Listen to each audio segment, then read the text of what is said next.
¿Cómo están? Los saludamos desde TV UNAM aquí en la UNAM Responde. Recordando que todos y cada uno de nosotros tenemos la responsabilidad de cuidarnos a nosotros mismos y al hacerlo pues cuidamos a nuestros seres queridos y también a las personas con las que convivimos y con las que nos encontramos de forma quizá no cotidiana.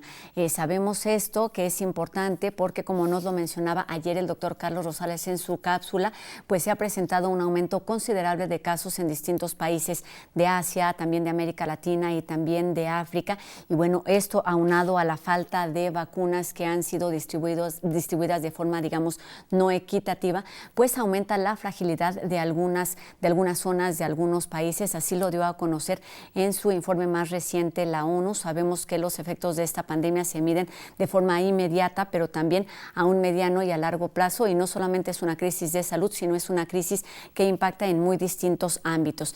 Y bueno, dicho esto, vamos con nuestra entrevista de hoy, que habla de una convocatoria que lanza la UNAM. Se trata de una convocatoria nacional, y para conocer todos los detalles de la necesidad de una reconstrucción, ensayos para imaginar un futuro posible para las artes escénicas mexicanas, está con nosotros la maestra Mariana Gándara.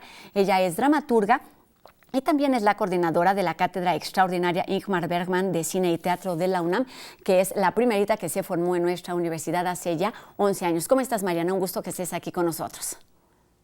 Muchísimas gracias, Rosa. La verdad es un placer estar contigo y con toda la gente que hace posible este programa, que nos ha mantenido informados con información certera, verídica, y que ha sido de verdad un abrazo absoluto. Entonces aprovecho para agradecer todo el esfuerzo que ha significado para TV UNAM el hacer este programa en particular. Pues muchas gracias, Mariana. En verdad es un gran privilegio estar aquí, una gran responsabilidad, haciendo todos los días un programa en donde pues lo que intentamos es ser una plataforma entre la comunidad universitaria y la ciudadanía en general en tiempos donde más lo necesitamos, y pues seguiremos aquí mientras lo consideremos necesario. Pero bueno, esta tarea se ha dado desde muy distintas disciplinas de nuestra universidad, que no se ha detenido, y a veces nos ocupamos más quizá de las ciencias, de las humanidades, pero las artes por supuesto han jugado un papel importantísimo a lo largo de todo este tiempo. Y vamos a hablar de esta convocatoria, Mariana. Lo primero que me gustaría preguntarte es, bueno, pues para imaginar un futuro posible, lo primero que tenemos que hacer es quizá entender la situación en donde nos encontramos paradas, y en este sentido me gustaría que nos hablaras de cuál es el escenario, el panorama actual de las artes escénicas en nuestro país antes y después, o con la pandemia ya iniciada, digamos. Pues tal cual, Rosa, lo que nos sucedía al pensar esta convocatoria, que es la segunda edición de un concurso nacional de ensayo sobre el estado de las artes escénicas en México. Estamos hablando entonces de teatro, de música, de danza, de sus cruces interdisciplinares. Era pensar lo que esta supuesta pausa prometía de alguna manera, ¿no? Decíamos que pues han sido muchos los esfuerzos, ¿no? Y sin duda dentro de las artes escénicas, pues en el momento en el que arranca la pandemia, en el momento en el que se ve que es absolutamente necesario llevar a cabo el confinamiento, se vuelve imposible el encuentro y el convivio que hasta ese momento habían sido claves para poder llevar a cabo cualquier experiencia de artes vivas, ¿no? Asistir a la sala de Nezahualcóyotl a escuchar un concierto, ir a la Covarrubias a ver la última pieza coreográfica y encontrarte cara a cara con una actriz o un actor, con sus cuerpos, y esta presencia en el momento en el que queda pues francamente prohibida. ¿Qué sucede con las artes escénicas? Entonces hicimos un primer concurso nacional de ensayo, que tal cual se llamaba La necesidad de una pausa, pensando en dónde nos encontrábamos. Y lo que sucedió fue algo que de alguna manera medíamos que iba a pasar, pero que fue muchísimo más profunda la reflexión de lo que esperábamos, que es decir, bueno, en realidad lo que pasa es que las artes escénicas en este país llevan ya un largo rato en crisis, y lo que sucede con la pandemia es que es una crisis que se recrudece, pero los ensayos que en esa primera edición resultan ganadores, que se hace con ellos una publicación y después un foro de reflexión, nos llevan muy claramente a la idea de que hay una realidad para las artes escénicas en este país, que es una realidad que no es sostenible. Y pensando en estas frases que se han vuelto pues muy presentes durante la pandemia, ¿no? El regreso a la normalidad. Por ejemplo, nos dábamos cuenta que en el caso de la comunidad de las artes escénicas en México había una muy clara, pues, no sé si rechazo, pero sí exigencia de decir, no sabemos si queremos regresar a la normalidad que conocemos. No sabemos si esa es una normalidad que nos gusta. Desde los modelos de trabajo, desde las formas de creación, dónde podemos exhibir los productos que se generan en las artes escénicas, estos proyectos, quién tiene acceso a financiamiento, de dónde viene ese financiamiento, cómo se otorga, ¿no? ¿Qué pasa con la relación entre centro y periferia? Todas estas cuestiones que además, por supuesto, pues son interseccionales, ¿no? Cualquier arte tiene que estar en un diálogo con su contexto. Entonces a esto se le mezclan temas de género, de desigualdad, de representatividad. Entonces nos dimos cuenta que era muy necesario hacer una segunda edición de este concurso y ahora tal cual enfocarlo a la idea de esta reconstrucción, ¿no? Entonces, en este segundo año, el concurso se llama La necesidad de una reconstrucción y la búsqueda es que estos ensayos construyan escenarios posibles para las artes escénicas.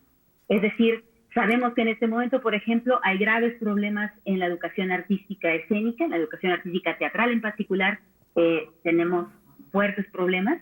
Entonces, ¿qué podríamos hacer? ¿Qué necesita cambiar? ¿Cuáles serían las estrategias posibles? Si no nos parece que funcionan los modelos de distribución, si la forma en la que estamos circulando no es la mejor, ¿qué forma sí podríamos llevar a cabo, ¿no? ¿Qué otra cosa podríamos emprender para hacer de este presente un presente mucho más habitable y un presente que construye desde este extraño momento pandémico y esta circunstancia tan sui generis, un futuro que a lo mejor de otra manera no sucedería, ¿no? Como que a veces se siente que esta crisis es la posibilidad pues de reimaginarnos el lugar en el que estamos y de llevar a cabo las políticas que nos permitan construir esta otra forma de existir dentro de las artes escénicas en este país. Mariana, nos das un panorama en verdad muy completo acerca de lo que era o de lo que se buscaba, que era mostrar, digamos, la situación que se estaba viviendo en las artes escénicas antes de la pandemia y como en algunos otros temas o dinámicas, pues se han hecho más evidentes estas crisis con la pandemia. Mariana, hablas también muy bien de las artes vivas que involucran no solamente a la gente de teatro y en este sentido están ahí muchísimas voces representadas en esta convocatoria porque surge de la colaboración y de la preocupación, me parece, de distintas entidades universitarias y también no universitarias. Platícanos quiénes participan y también en ese sentido quiénes pueden participar en la convocatoria. Tal cual, una de las cosas que más nos emociona de esta convocatoria es que pues todo el tiempo estamos buscando la forma de trabajar de manera transversal, que no sea nada más un proyecto en donde desde la cátedra o desde teatro o desde danza o desde música se van planteando las cosas, sino que podamos hacer un esfuerzo en conjunto. Y eso es algo que nos emociona muchísimo.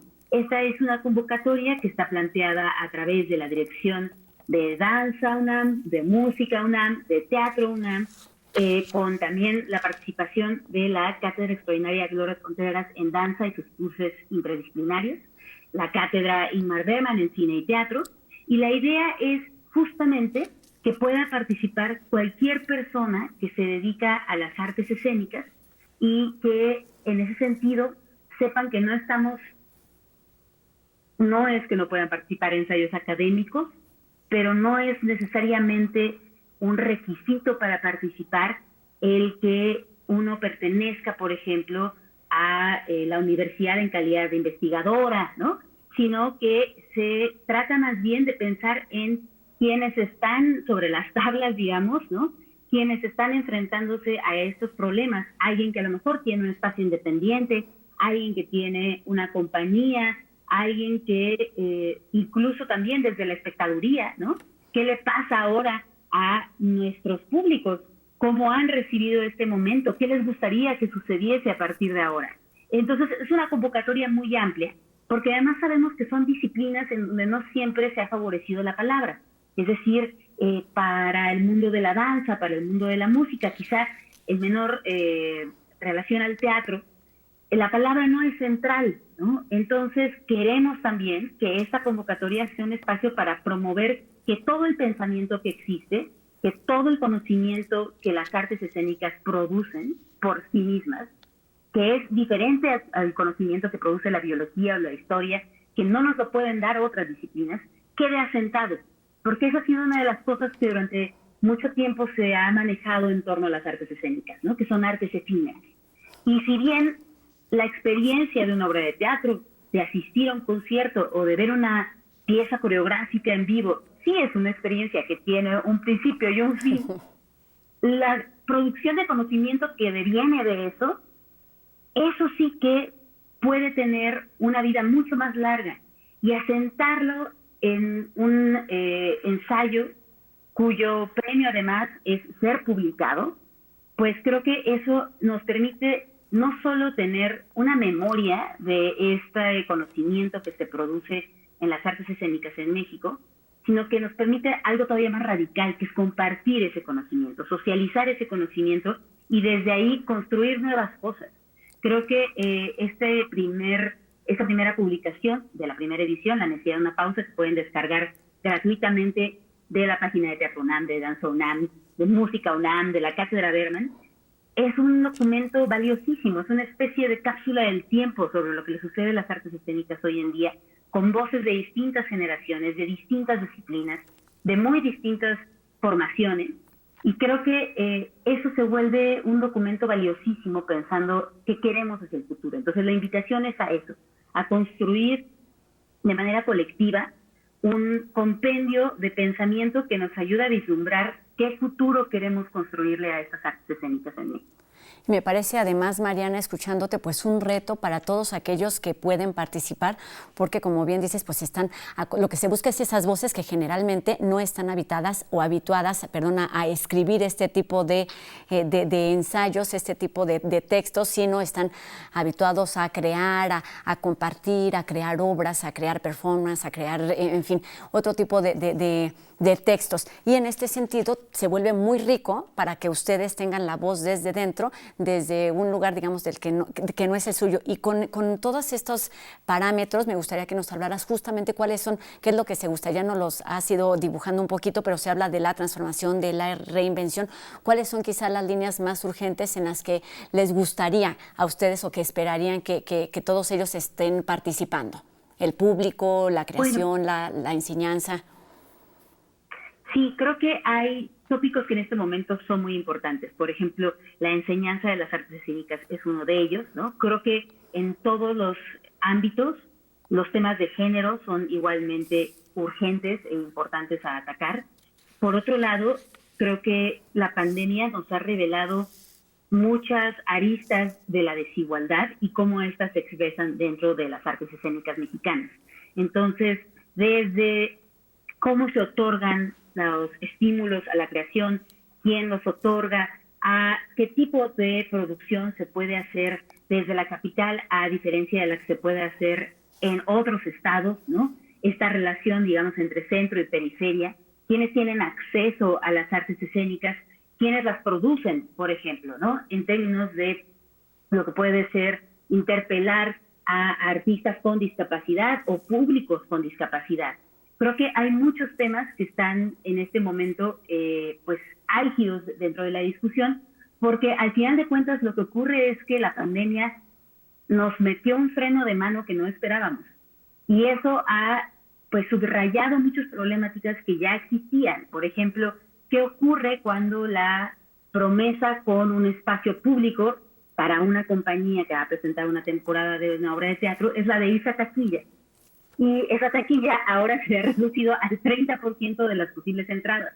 Entonces, creo que eso implica como volver a mirar un modelo que sabíamos que no era perfecto, pero que en este momento se le están viendo pues todas sus fallas.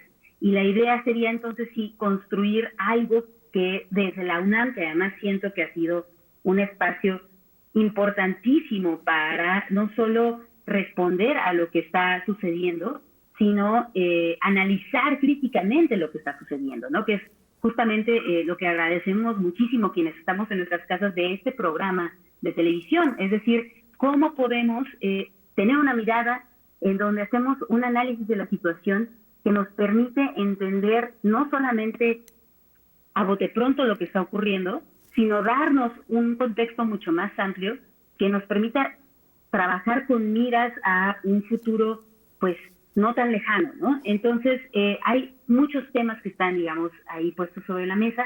También nos interesa ver qué otras cosas están siendo importantes. Es decir, creemos que en esta construcción de la convocatoria, sabíamos pues que había cuestiones que tenían que ver con el trabajo comunitario, con la sensación de justicia, con incluso el juego generacional, pero estamos seguros de que van a llegar textos de cosas que ni siquiera habíamos visto, ¿no? Y eso es lo más emocionante. Y lo que decías, al ser una convocatoria dirigida a comunidades en donde no necesariamente la práctica de la escritura de ensayo es tan cotidiana, también esperamos encontrarnos con otro tipo de escritura, ¿no? ¿Cuál es la escritura de las personas que trabajan desde el lenguaje del cuerpo, por ejemplo, ¿no?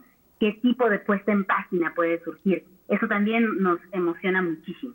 Y entonces se tendría que evaluar quizá en dos sentidos, lo que dicen y la forma en la que lo dicen. Mariana, ¿cómo se seleccionarán estos trabajos? ¿Cómo está conformado el jurado? Y ya nos decías un poquito de qué va a suceder con estos trabajos que tengan la posibilidad de brindar estas opciones, esas posibilidades para reconstruir el futuro inmediato. Pues en este momento está abierta la convocatoria, vio el 3 de mayo, entonces tenemos la convocatoria abierta hasta el 30 de julio, justamente porque sabemos que escribir un ensayo no es una cosa sencilla y queremos darle a la gente el tiempo necesario para hacerlo.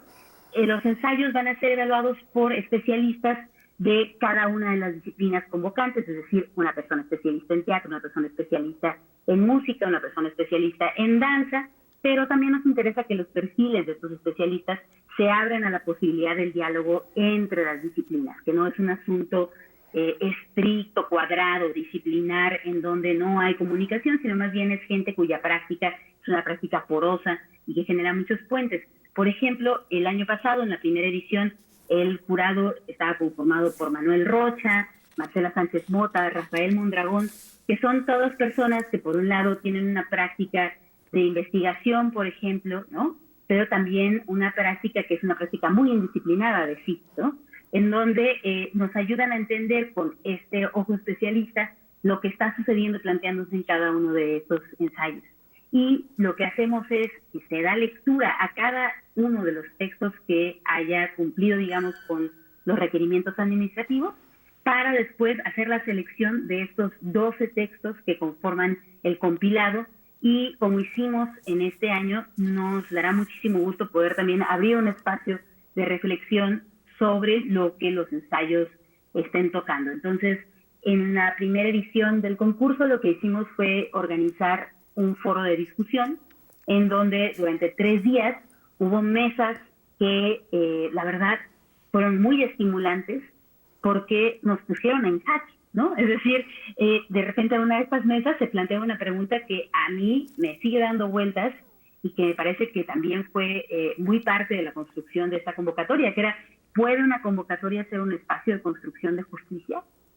¿No? Entonces, son este tipo de cuestionamientos los que creo que a mí en lo particular me emocionan muchísimo, porque quieren decir que estamos teniendo una interpelación con la comunidad artística, con la comunidad universitaria y con el público en general, que creo que nos empodera a todos. Es decir, desde la institución poder tener este diálogo y poder propiciar este tipo de escritos y ser parte todos de una construcción colectiva de conocimiento, pues la verdad es que si eso es lo que la pandemia genera, pues sí le vamos a agradecer. Porque además seguramente va mucho más allá del diálogo, también hay crítica y también hay responsabilidad y también hay propuesta, porque hay interés de todos los participantes por mejorar la situación de las artes escénicas y yo diría, bueno, de las artes en general, pero esta convocatoria está dirigida a las artes escénicas. Todos los detalles están en la página de la cátedra bergman.unam.mx y en las distintas instancias que están participando. La convocatoria cierra el próximo 30 de julio.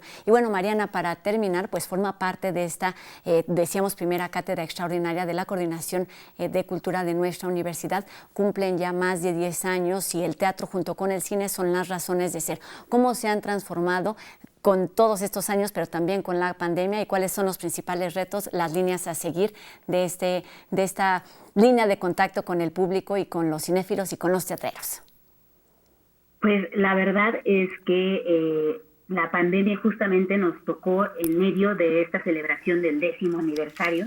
Nosotros en la Cátedra Bergman tenemos ciclos que van acompañando los ciclos del año escolar. Entonces estamos a punto de cerrar nuestro ciclo número 10 y creo que eso nos llevó a hacer una reflexión todavía más profunda de lo que han significado estos 10 años.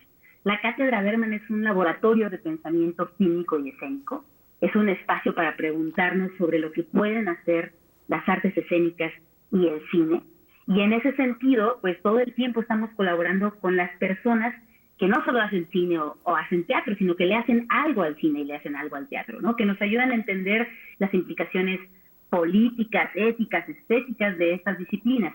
Y creo que desde ese lugar, pues la socialización de ese conocimiento, el pensar en actividades, talleres, laboratorios, clases magistrales, conferencias, prácticas experimentales, ¿no?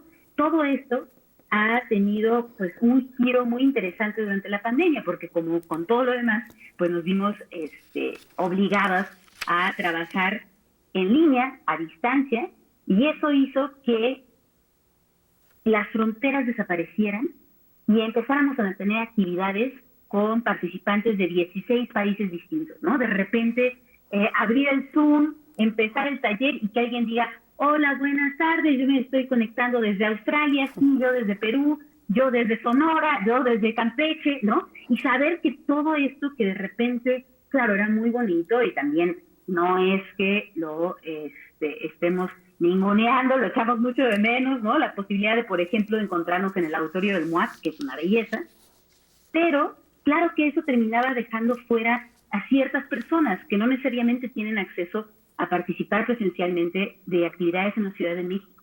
Entonces, eso ha abierto, digamos, el panorama y nos ha permitido también ver quiénes estaban quedándose fuera, quiénes no estaban participando.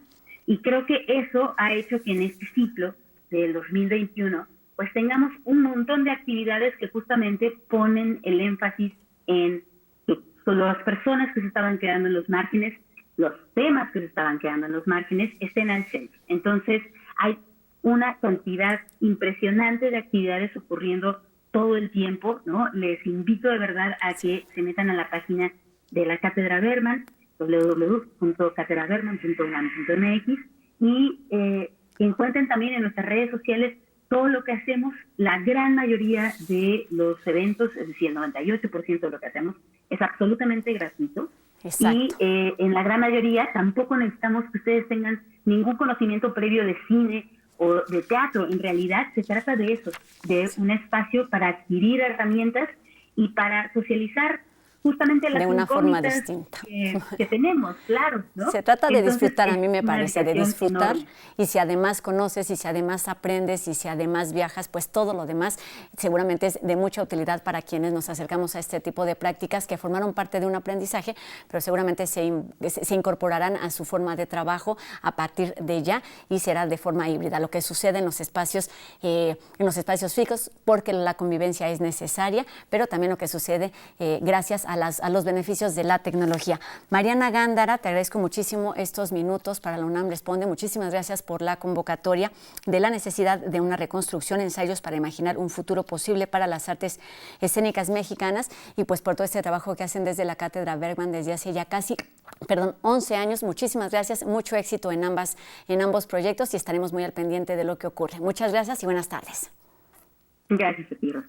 Gracias, Mariana. Pues ahí está una forma o dos formas de cómo las artes y la cultura se han reinventado para seguir estando en contacto con todo su público y también con sus creadores.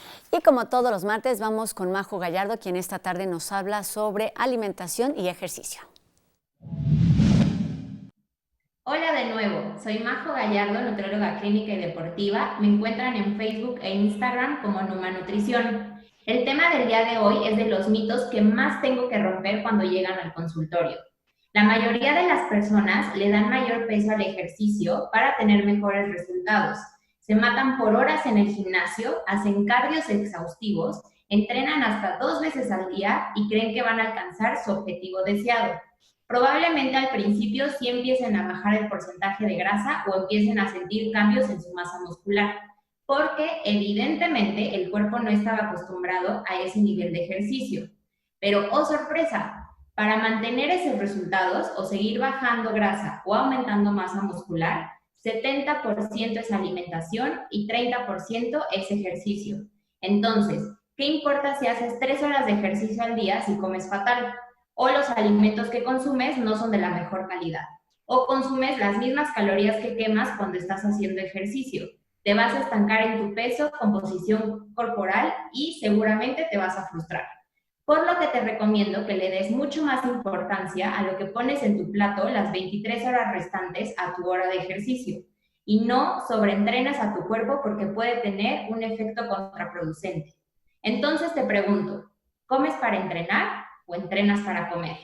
Para que la próxima vez que te comas una dona o una hamburguesa y digas, total, ya entrené, mejor digas, no me la voy a comer porque ya entrené. Si tienes más dudas acerca de este tema, escríbeme en mis redes sociales que me encuentras como Numa Nutrición. Y con estos consejos para cuidar nuestra salud terminamos un programa más de la UNAM Responde. Recuerden que seguimos leyendo todas sus dudas y sus comentarios a través de nuestras redes sociales y los números de WhatsApp que ustedes ya conocen. Y recuerden también que tenemos una cita mañana en punto de las 2:30 de la tarde por TV UNAM. Aquí nos vemos. Adiós.